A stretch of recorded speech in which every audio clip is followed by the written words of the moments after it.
We're going to talk about grammar today. Yeah. Alright, so there is nothing in the world that makes you sound more uneducated and stupid than a poor use of grammar. And that's coming from not the teacher version of me, but just the person version of me. Now, obviously, I'm a little biased because I spend a great majority of my time every single year teaching students and children how to talk correctly, how to express themselves in a clear, concise, efficient, educated way. That being said, I myself am not perfect. I do make mistakes from time to time, and I don't follow all the rules 100% all the time. But I am always clear to use the correct tense of a verb and to make my point, or the correct plurals, as it were, either in writing or in speech. I watch other YouTube videos all the time. All the time. And one of those, I'm not going to say his name, but he's a rather large YouTuber. Not physically, but in the YouTube sense. He's from Ohio. He has a couple kids. Big yard. Pulls pranks on people. Does daily vlogs. If you watch enough YouTube, you know who I'm talking about. And this guy uses the wrong tense of the word see all the time. Present tense, I see there's a car in front of me. Past tense, I saw the car behind me.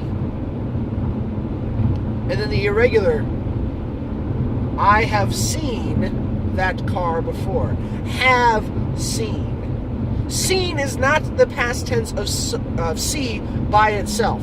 Saw is the past tense of see.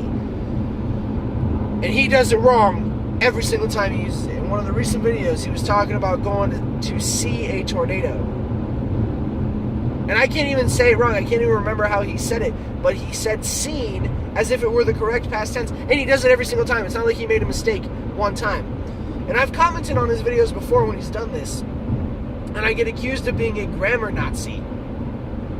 I'm not a grammar Nazi. I'm not collecting all the bad grammar in the world or in a particular area and slaughtering it for absolutely no reason. I don't like the term grammar Nazi. Nazi is derogatory to anybody. Because it is associated with a group of people who committed mass genocide for absolutely no reason, except for power. And I'm not doing that. Now, that being said, because I use proper grammar and speak appropriately for the tense that I'm talking about and the situation that I'm in, I do feel as though I have a certain amount of power over other people because I'm going to get farther in the professional world than they are. At least I should. Because I'm taking the time to make myself sound professional. And this week in particular, we're only at Wednesday, people. This week in particular, I've seen and heard of more... I have seen and heard of more grammar issues than I care to put up with. Hence, this video. Seen versus saw. That's probably the biggest one. And I tell my students that at least 2 to 3 times a week. Past tense of see is saw. You have seen or you just saw. Drives me nuts. Couple other examples. This morning I got a Snapchat from a colleague of mine, the same one that I've talked about before. He sends me a screen grab of a Facebook post, and the person wrote, such a nice group of ladies, or a good group of ladies, or whatever. The point is, he used the word ladies, but he spelled it L-A-D-Y-S. The plural of lady is L-A-D-I-E-S. Just learn it. Change the Y to I and add ES. That's a rule that we teach these kids all the time. So you see what I'm battling as a teacher for 67 cents per hour per day per kid.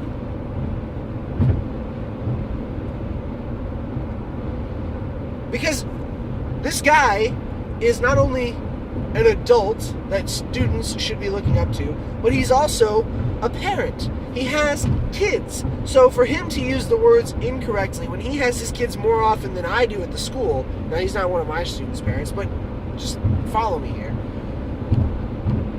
For parents to use words incorrectly and speak incorrectly at home when they're with their kids more than we are, it's a constant battle to teach them the right way. And then to compound it with YouTubers that are immensely popular and getting millions of views per day, mostly by kids, because kids are the ones that watch these shows or these videos, it just makes it that much harder to teach them correctly because they're hearing it wrong all the time. And they're only hearing it correctly a little bit from me and from the other teachers. And that brings me to my final point. Teachers using it wrong. Incorrectly. There was a teacher yesterday that put a thing on Facebook. Her son plays baseball. Okay, she put a thing on Facebook. Facebook is the worst for this because people just put up whatever they want and nobody corrects them because they're afraid they're going to be called a grammar Nazi. And that's not fair. We should be able to correct people for what they do and not be accused of mass murder because of it. She put a little meme, a little picture, a graphic of a baseball mitt on the field, and it said, "Don't just call me his mom. I'm also excuse me. I'm also his just number one fan or his number just one fan." The point is, the person that created this graphic, it wasn't her. Okay, it wasn't the lady that shared it, but the point is, you're a teacher. Don't share crap. Go find another one that says it correctly, or just type it out yourself correctly. But not taking the time to read it and make sure that what you're reading is right and is done well gives a bad name to teachers.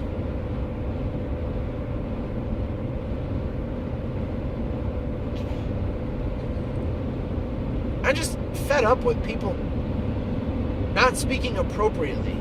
And not in the sense that they're using swear words or curse words. That's one of the top rules in my class. I'm a huge Superman fan, so my class rules are 5 points. And it spells out super, S-U-P-E-R. Speak appropriately is the first one. Speak appropriately. And it doesn't just mean don't swear or curse or use derogatory language. It also means speak appropriately in the sense that we are educated individuals and should portray ourselves in that way. Make yourself sound better than you have before. And just for those that are curious, the U stands for use good manners. The P stands for what does it stand for? Pay attention. The E is everyone participates, and the R is respect others always. So speak appropriately, use good manners, pay attention, everyone participates, and respect others always. And those are my keys to being a super student, but also just a super person, because you can carry those things in life forward. And I've told my students this, I've told my colleagues this, I've told almost everyone I've come into contact with since being a teacher. My main goal is obviously to help students learn and to make them feel respected and wanted and valued.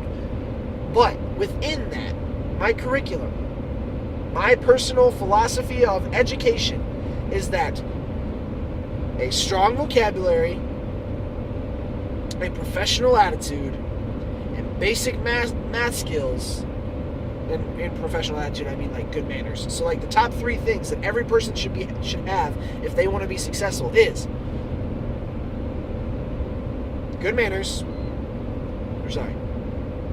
a good vocabulary, strong vocabulary, good manners, and basic math skills. Those 3 things will get you farther in life than any other strategy you could come up with. Except for maybe a trust fund. But that's not the idea that I want portrayed to my students, is that they should rely on just somebody else's money and success. Create your own success.